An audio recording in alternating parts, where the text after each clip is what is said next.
Private jets, solitary confinement, and undiscovered victims. The Green River Killer's life in prison isn't like you'd expect. The Green River Killer murders sent waves of fear throughout the state of Washington during the 1980s and 1990s, and Gary Ridgway didn't fit the profile of most serial killers. For instance, he was married, had a child from a previous marriage, and was gainfully employed.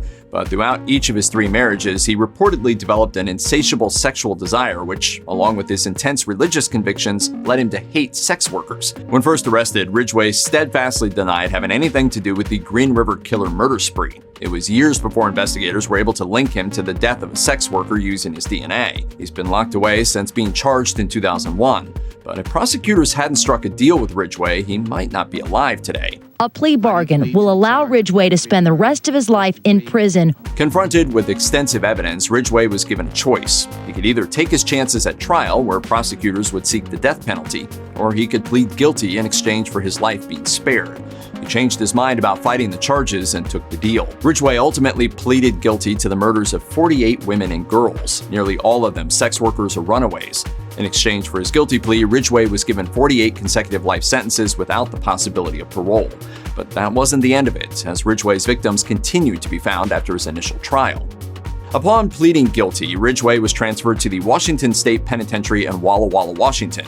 In ordinary circumstances, this would typically mean sharing a small cell with another inmate.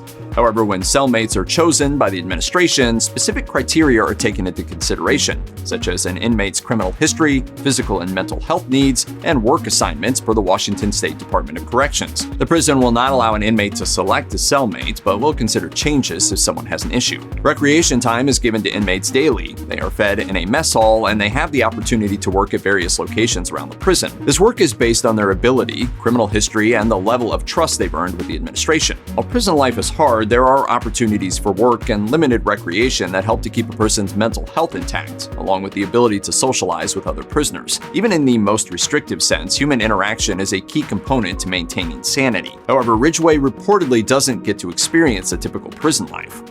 Ridgway was big news nationally when he was brought to trial. After all, authorities had been trying to solve the Green River murders for over a decade, so Ridgway's arrest, trial, and sentencing made him a household name in the Pacific Northwest. Because of this, Ridgway was easily noticed in the prison system, and his notoriety made him a target for other inmates.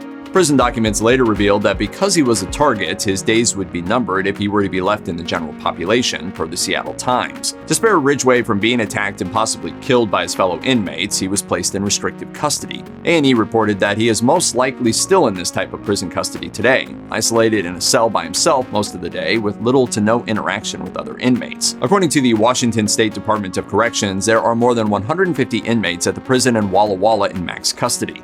While some are placed there for posing substantial risks to other inmates and staff, some are placed in this type of housing to protect them from others. While it's unknown if he participates, Ridgway would be encouraged to enroll in programs offered to max inmates, allowing him to have carefully supervised interactions with other prisoners.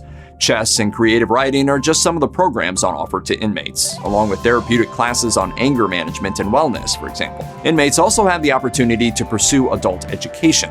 Despite the ability to take part in these programs, the majority of a person's time is still spent in solitary confinement. For that reason, officials transferred Ridgway to a federal max prison in Colorado in May 2015. As he wasn't widely known in the area, he could become part of the general population and not be constantly isolated, per Seattle Times.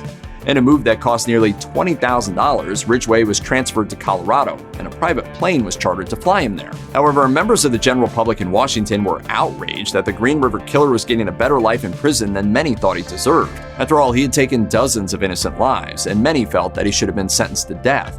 Law enforcement in particular was reportedly outraged, citing their need to have access to Ridgway as he was still a suspect in multiple unsolved murders. In the end, Ridgway's stint in Colorado was a short one, upon insistence of law enforcement in Washington. In September 2015, he was flown back to Walla Walla, where he remains to this day. According to Ridgway, he lost track of the number of women and girls he killed. Britannica reported that he stated in 2013 that he had probably killed more than 80 people, even though he was initially convicted of 48 murders. Ridgway was seemingly bent on killing as many sex workers as possible, claiming a hatred of prostitutes as his primary motive. Women had control over me, and I don't like being controlled. In December 2010, teens discovered the remains of Becky Marrero, a sex worker who had last been seen alive in 1982. Her body was discovered close to where another of Ridgway's victims was found. Authorities immediately tied him to Marrero's murder, hoping to close a missing persons case that was nearly 30 years old. In court, Ridgway pleaded guilty to the murder and received an additional life sentence. It's currently unclear how many more of Ridgway's victims remain undiscovered.